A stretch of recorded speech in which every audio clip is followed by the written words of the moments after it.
Bom, então dando continuidade à nossa aula 1, né, sobre o que é comportamento organizacional, nós então vamos entender que para o estudo do comportamento em administração é necessário que nós peguemos emprestado alguns conceitos de outras disciplinas. Então, algumas disciplinas fundamentais, porque a administração ela precisa da psicologia, porque como é que eu vou falar de comportamento, né, dentro das organizações sem ter o apoio das teorias que são estudadas em psicologia social, em sociologia e antropologia. Então são essas as disciplinas que vão nos ajudar a entender o indivíduo, né, na sua particularidade, a sua personalidade, enfim, o indivíduo inserido dentro de grupos sociais, aí vem o papel da psicologia social para entender as interações desse indivíduo e a influência desse indivíduo ou dos grupos sobre o comportamento das pessoas. A sociologia que estuda então as pessoas em relação aos seus ambientes sociais, seus ambientes culturais, e a antropologia, ou seja, o estudo da sociedade que compreende os seres humanos e as atividades que são desenvolvidas então neste contexto.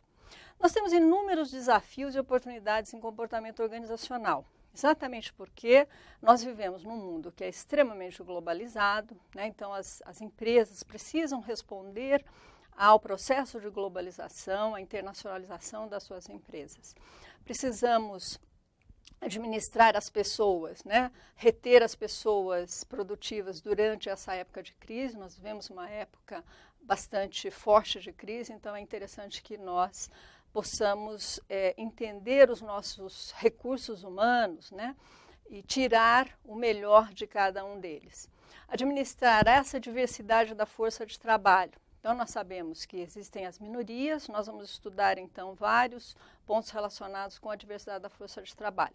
Então, nós temos mulheres, nós temos pessoas de outras etnias, nós temos pessoas com orientação sexual diferente da nossa, nós temos pessoas com necessidades especiais, nós temos pessoas de outros países que convivem no mesmo ambiente de trabalho. Então, é importante que a gente entenda como essas variáveis podem interferir na produtividade, no absenteísmo, na rotatividade, na satisfação das pessoas.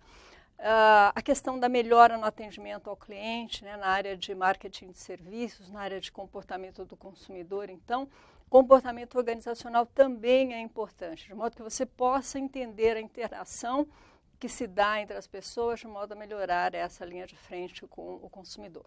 Melhorar as habilidades humanas, ou seja, não é só psicólogo que tem que entender de habilidade humana, mas o administrador também tem que se posicionar de modo a saber diagnosticar as necessidades dos seus colaboradores. Estimular a inovação e a mudança, né, soluções novas para problemas antigos, ter essa capacidade de baixar a resistência das pessoas diante de processos de mudanças organizacionais. Não é muito natural do ser humano a gente aceitar de bom grado as mudanças, mas é interessante que a gente, como administrador, consiga conduzir as atitudes para que as pessoas sejam mais favoráveis aos processos de mudança. Lidar com a temporalidade, ou seja, nós temos hoje uma força de trabalho que é temporária, vamos dizer assim. As pessoas não costumam mais ficar muitos anos, né? Não costumam passar uma vida toda numa mesma organização. É muito comum hoje que as pessoas mudem com uma certa frequência de organizações.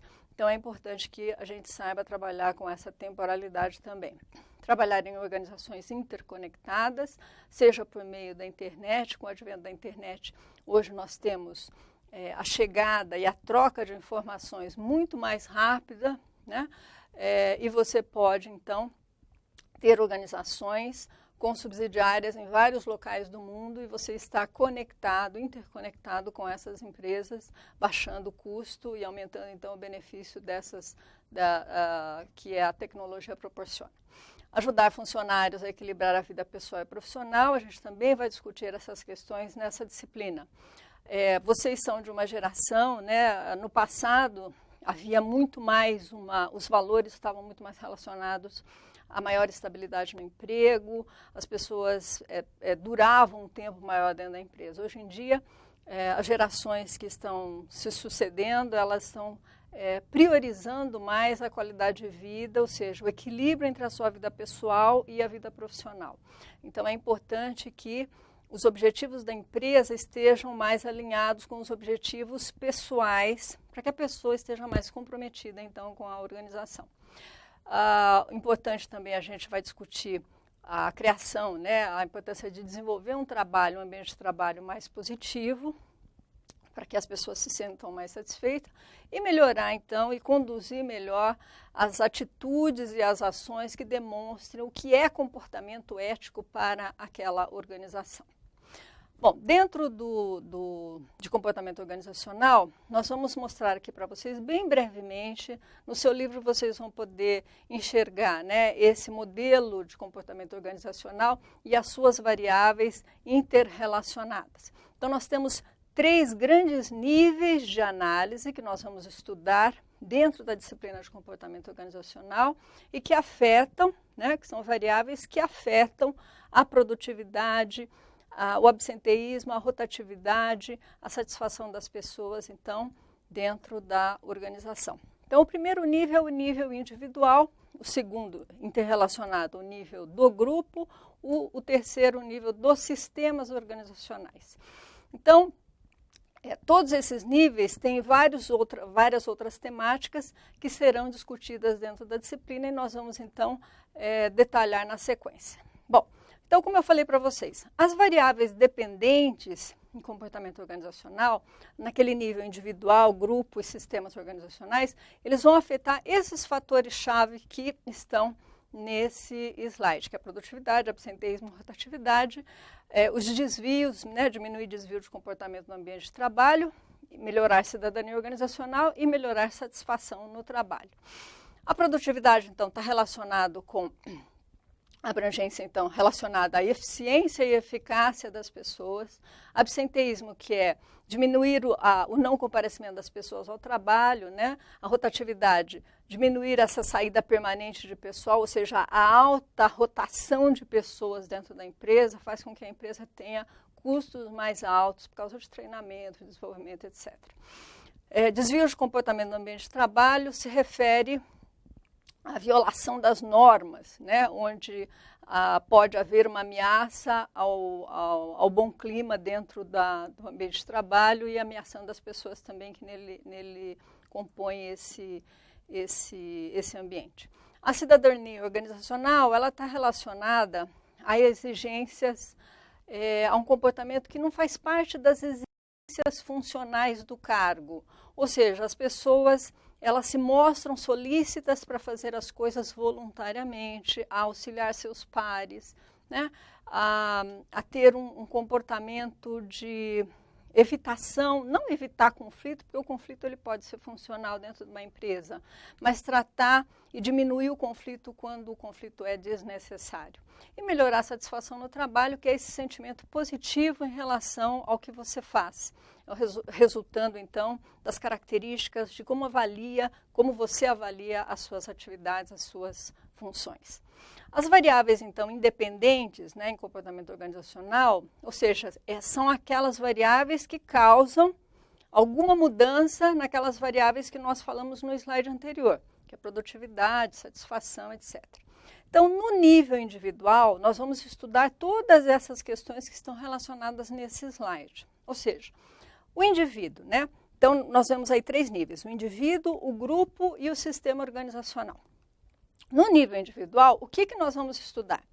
Como que as características biográficas, né, a questão do sexo, idade, a questão da diversidade, como que isso influencia nas variáveis independentes que nós vimos no slide anterior.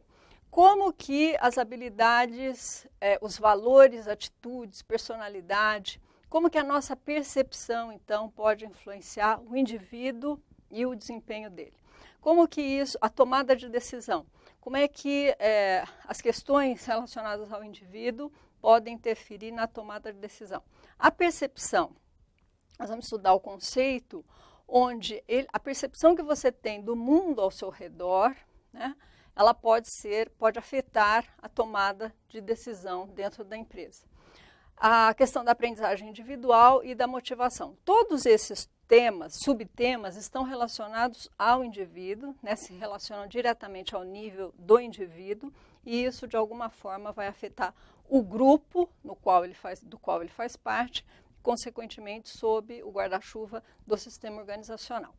As variáveis do nível de grupo, né, como a gente denomina, ou seja, o indivíduo dentro dos grupos sociais. Como se dá a comunicação dentro dos grupos? Como é que é o processo de tomada de decisão? Qual é a influência do estilo de liderança, né? Do poder e das políticas que são aplicadas dentro da empresa? Como que é a estrutura dos grupos? Como que se dá a relação das equipes de trabalho e o grau de conflito que pode se estabelecer nos grupos? E as variáveis do sistema organizacional, nós vamos ver uma parte delas numa outra disciplina, que é a administração de recursos humanos, onde lá a gente vai estudar todas as políticas, desde recrutamento, seleção de pessoas, como são as técnicas de seleção. Então, toda empresa tem políticas de recursos humanos, então, que estão relacionadas a recrutamento, seleção, treinamento e desenvolvimento, carreira, né, salário e benefícios. Então, essas variáveis estão relacionadas, estão no nível de sistema organizacional, e, obviamente, quando você está numa empresa e está sob essas políticas, sob a influência dessas políticas, isso, obviamente, afeta o grupo dentro da empresa, que afeta você que está dentro deste grupo. E toda a questão da cultura organizacional, né, como é que é a cultura dentro da empresa, as raízes que vêm dos fundadores, que são muito baseadas, né, nos valores das pessoas que fundaram aquela organização. Então, nós vamos ver todas essas variáveis dentro da nossa disciplina. Então, ainda dentro do modelo de comportamento organizacional, então, mais uma vez, ali no meio do slide, a gente vê de novo os níveis, né, nível individual, grupo e sistemas organizacionais, e como que isso afeta o resultado das pessoas, ou seja, a produtividade, satisfação, rotatividade, etc. Só que tem outros temas, né, outros conceitos que também interferem nesses níveis, que nós podemos ver agora, que nós acrescentamos nesse slide. Todo o processo de mudança e possível estresse diante de processos de mudanças, isso afeta não só o indivíduo, mas os grupos e também os sistemas organizacionais. Mudanças, né, em sistemas da própria organização, políticas de RH, também pode afetar o resultado das pessoas. E os insumos humanos, que está relacionado com o nível individual.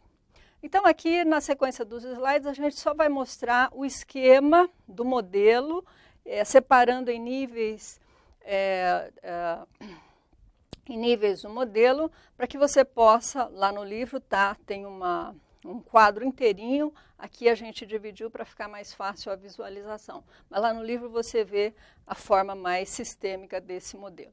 Então, a gente vê aqui que o resultado humano, tudo que a gente vai ver de comportamento organizacional, ele está interessado em saber como que essas variáveis afetam esse resultado humano, o seu resultado e o seu resultado dentro dos grupos sociais, dentro da organização, que é a produtividade, absenteísmo, rotatividade, desvio de comportamento, cidadania e satisfação. Então, mudança e estresse nós vamos estudar, como que isso afeta a cultura organizacional, o desenho da estrutura da organização e das práticas de recursos humanos. Isso está no sistema organizacional. Quando nós olhamos o nível de grupo, né, então dentro do modelo nós viemos para o nível do grupo, que é o meio ali, né? Como que mudança e estresse vai afetar a questão da comunicação, da estrutura do grupo, como é que isso vai aumentar ou diminuir os conflitos, como é que é o grau e poder de influência dos seus gestores, dos seus líderes, qual é o grau de confiança ou não que o líder promove dentro das equipes de trabalho e como que isso afeta a decisão das pessoas. E no nível mais abaixo, que é o nível do indivíduo, né, como é que ainda toda mudança e estresse pode afetar características de personalidade, os nossos valores, as nossas habilidades, enfim, como que a percepção pode ser afetada pelas personalidades, pela emoção e pelos sentimentos que podem ser evocados dentro de situações dentro da empresa. A motivação, como é que ela é influenciada, o seu grau de aprendizagem individual e como que tudo isso afeta a decisão, a tomada de decisão individual. Dentro de um processo organizacional, é importante que você, como gestor, entenda que o tempo todo você estará tomando decisões. Para tomar decisões, você é um indivíduo que tem personalidades, valores, atitudes positivas ou negativas em relação a pessoas ou eventos dentro da organização. E isso pode afetar a forma como você vê grupos minoritários, a forma como você vê a administração e as pessoas se relacionando dentro da organização, as suas motivações e como que você pode aproveitar o melhor que cada um pode dar dentro das suas especialidades dentro da empresa. Então, é importante que você entenda que tudo isso que nós vamos estudar dentro de comportamento organizacional vai afetar a sua tomada de decisão, porque ela é responsável por melhorar a produtividade, diminuir o absenteísmo e rotatividade, melhorar a satisfação das pessoas no ambiente de trabalho. Então, hoje nós finalizamos, né, com esse resumo do que será a disciplina e vendo, então, cada nível individual, grupo e sistemas organizacionais, de modo que vocês possam ter uma ideia geral do que nós vamos tratar nessa disciplina. Obrigada.